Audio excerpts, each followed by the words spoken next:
বন্ধুরা এই দাদুটি এখানে মোবাইল টিপছিল, আর তখন এখানে একটা দুষ্ট মহিলা আসে, তাকে বড় মোবাইল দেখায়।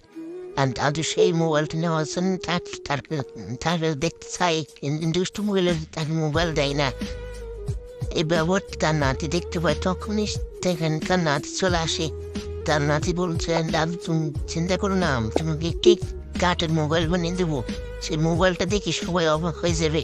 আমি এখন এই মোবাইলটি বানাবো, এই মোবাইলটি দেখে সবাই অবাক হয়ে যাবে।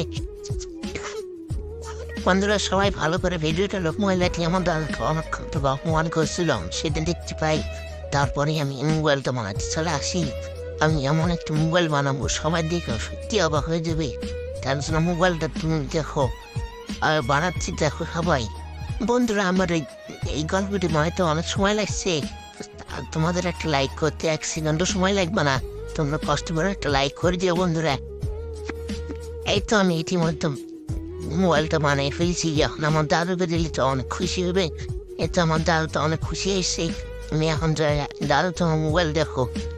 আরে আমি তো এখন মোবাইল খুলে ওখানে দেখতে পাচ্ছি। দাদু ভাইরা সবাই লাইক করে দিও।